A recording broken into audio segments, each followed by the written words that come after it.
Hello, candle lovers. Thanks for tuning in to me today. My name is Greg, and this is all about candles. And I have a review for you today from Goose Creek. This is chili rain showers.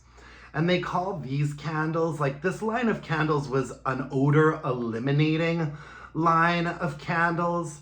I think that the jars were all really pretty, really cute wraparound on these candles. I like the touch of a black lid on there.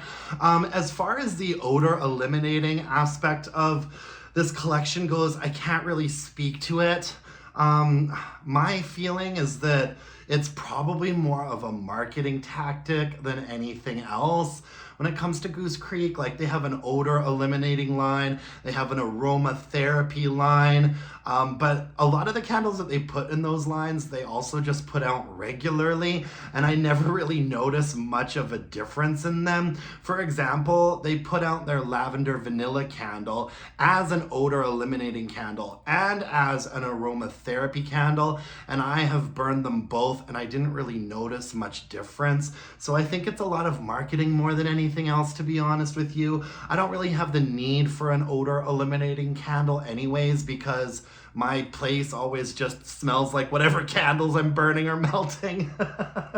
Anyways, the scent notes on chili rain showers are icy waters, cool citrus, and rain-drenched eucalyptus.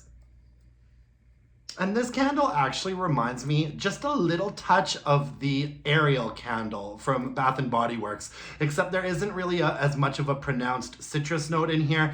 And this also has a eucalyptus in it, which is giving it a bit more of a sort of mentholated vibe. But yeah, I really like candles like this, you guys. You know me. I love my ocean candles, love my aquatic candles, my rain candles. And this is a pretty straightforward one, you know? It smells a little bit citrusy. You definitely have like some aldehyde notes in there, like a sort of airy aquaticness to this candle. And there is a touch of citrus in there. Except unlike the Ariel candle, which I think was like a lime citrus note, this one comes across to me a little bit more like a bergamot note.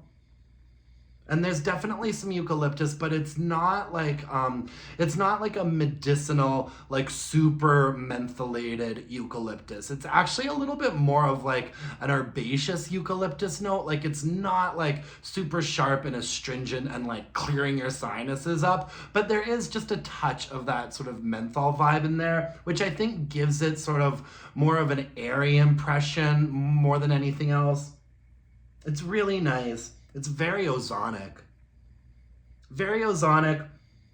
Touch of like lemony bergamot and a touch of eucalyptus, but it's nicely balanced. It sort of sits in like a medium range. It's not super sharp and high, but it's also not like a deep dark either. Like it's very sort of like afternoon vibes.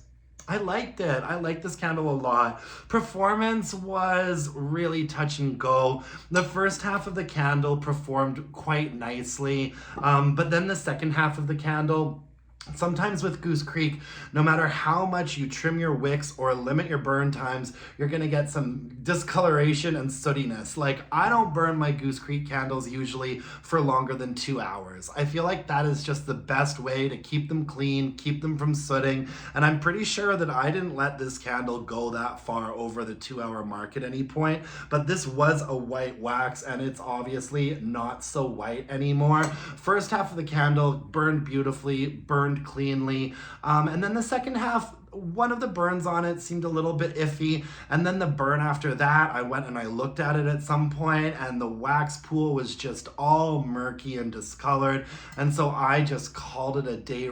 I'd say that the strength and throw, like when the candle was performing nicely and the fragrance was nice and intact, I'd say it was like a 6 in my more open area. I never moved this into a bedroom or a bathroom. It just stayed in my more open space, and I'd say that it maxed down at about a 6, so it definitely had a presence to it, but it wasn't like super duper strong. Unfortunately though, just based off of, you know, the way the last half of the candle burned, this isn't going to be a repurchase for me or a recommendation for you. I do like the fragrance, but it's not a unique enough fragrance that I'm going to put up with a candle that has sort of problematic cleanliness issues like that. So I just can't say I'd recommend it, and I'm not going to be repurchasing this one because I'm actually burning some candles from Goose Creek right now that are similar to this, but actually a bit better. There's a Lost at Sea candle that Summer from Fragrance Junkie recommended to me, and I'm loving Lost at Sea. And I'm also burning one that's called like